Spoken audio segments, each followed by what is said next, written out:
So you've seen the single stage enhancement, we've done the dual stage enhancement, now it's time to show you the heavy enhancement.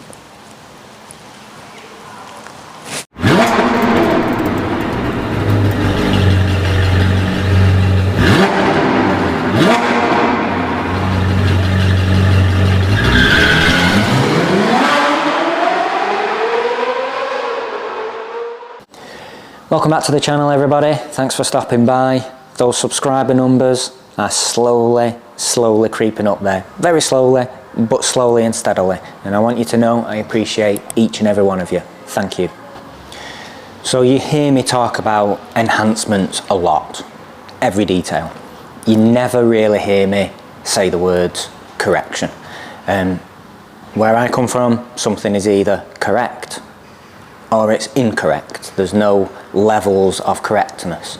So if I'm doing a correction, I'm selling the pursuit of perfection. Everything else is just a level of improvement. So I have multiple different enhancements and they can be tailored, or we are trying to make your car perfect or as close as we can get safely without causing any damage.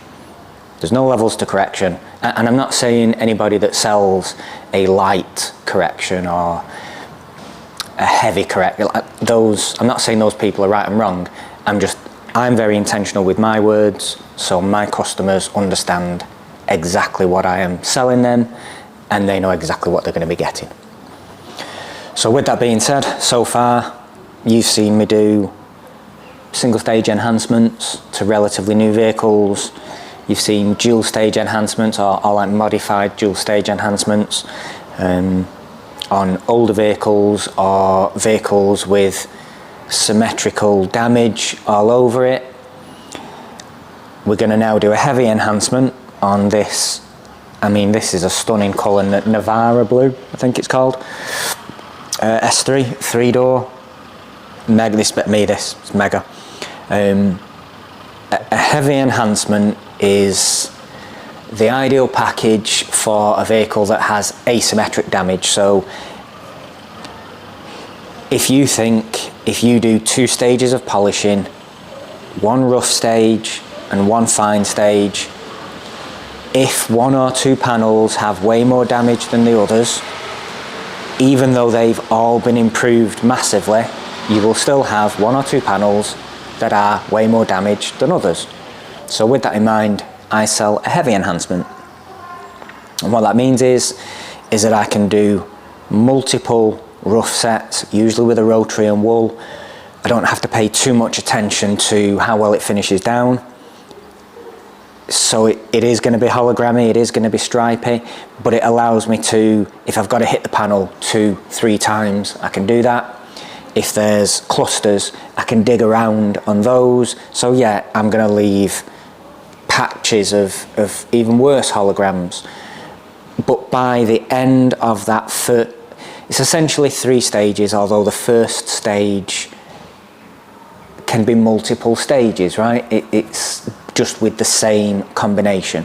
By the end of that first stage, the car will probably look a little bit ugly with holograms everywhere, but I'm then going to follow that up with 2 more stages. So essentially follow it with a dual stage enhancement, and that will mean I know for sure that I'm going to pull off any haze and holograms that I've left with that very first rough stage, and that the 3rd stage, the finishing stage, will absolutely pull out anything that middle stage leaves.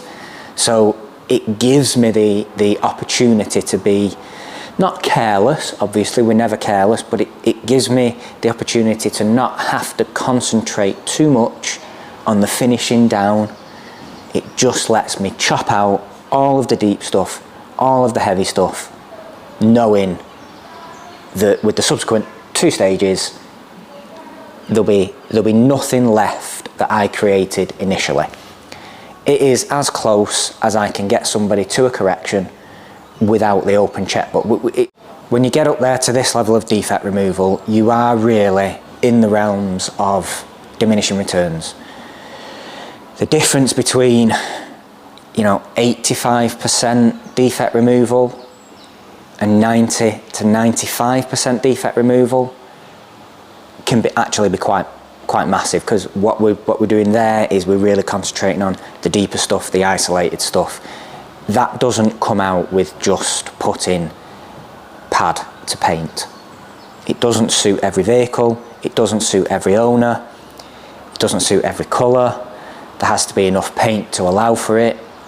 But when we've got a dark vehicle, a quality vehicle that has asymmetric damage, which this does, the heavy enhancement is the way to go to make sure that the entire vehicle is 90 to 95% perfect. As close to a correction detail as we can get without the open checkbook. And getting from 95 to 99.99999, assuming perfection isn't really real, that again, I mean, the difference can be days or a week, because you're trying to get this scratch from underneath this thing that nobody is ever going to see. If you're doing a proper correction detail, that's got to come out. Like, every single defect that is safe to remove has to be removed, or it's not correct. So this car is in pretty rough shape, in truth. It's had repairs on the front and the rear, so straight away we've got multiple blend lines to contend with. They're not going to come all of the way out, but they're going to be a lot better and visually a lot less noticeable.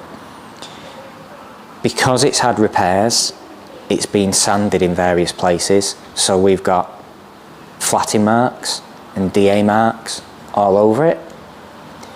It's been polished because it's been repaired, which means we've got holograms all over it. And the car's been washed badly, so it has a lot of swirls and scratches. On their own, you've already seen all of these things dealt with here, but everything is on this car. It's also a dark colour, it's absolutely stunning, and it warrants that little bit extra. So, initially, we've got those blend lines. We've got one on the front corner, driver side, and then we have two on the rear bumper, again one driver side, one more central. Both of those will have to be dug into deep to try and get those out. We have flatting marks, as I said, from where the body shops have tried to sand and level those out. We've also got flatting marks and scrub marks on various panels of the vehicle. Those will have to be dealt with in an isolated fashion. We've got deeper scratches everywhere, obviously. We've got holograms on basically every panel. That's fine, that means somebody's done some of the work for us if you want to look at it that way. And Lord knows we are going to create a lot more ourselves. And then you have general poor wash maintenance, which again on this is quite bad. And also there's a few bird line marks that we've got to deal with. So all in all, we're probably in for 4 to 5 days work here. It needs doing if we're going to get this car up to the quality that the owner wants it and that I think it deserves. We're going to be finishing with a ceramic coating as always. Little bit different on this one. It's a new one from Detailing Kingdom that make the polishes that I like, 1.1 and Finale. It's called Solid S2, I think. Interesting product. It's a single layer, single bottle, can be used on any surface, so much like the original ceramic coatings that we used to get, 5, 6, 8 years ago. It's not going to be going on everything on this. It's just a very paint heavy job for me, this one. So everything that's blue, anything that's gloss black, and the satin silvers as well, they'll all be coated. So it'll be interesting to give that a run out. And then the interior will get a fettle and she'll be good to go. So as always, I'm going to get caffeinated, get prepared, psych myself up, load some podcasts, and then we'll get cutting. Don't worry when you see the holograms. I promise you, if you stick with the video, they'll all come out. The rotary polisher has fallen out of favour of late with detailers over the last, 5 years maybe. I understand with the introduction of the long throw random orbital machines, you can get a lot of work done to a very high level very quickly now. I'm not against them in any way, shape or form, and you've seen I use them regular and I will be using it to finish this out. The difference with the rotary and the random orbital is really in the pads that you can use. A wool pad, it's not how much something cuts, it's how it cuts. The way a wool pad cuts, I cannot get that level of defect removal with a random orbital and a microfiber pad. Yes, let's say we've got two products that cut to a 1500 grit. That's fine. Both are heavy, but a wool pad cuts deep because it kind of claws at the paint, and so it's much easier to manipulate deeper clusters and deeper individual scratches with something that will sort of claw on the sharp edges of the scratch to round them out. So we don't have to fully remove it. If we can soften the edges, it becomes a lot less visible. It's much more difficult and sometimes impossible to do that with a random orbital. So it's going to be rotary and wool, 15mm machine with microfiber, and then either 12 or 15mm machine with a soft foam and a finishing pad. I promise you, don't worry about it, stick with it, you will see the results are epic. Okay, so I'm going to see you on the other side. Stay tuned.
you.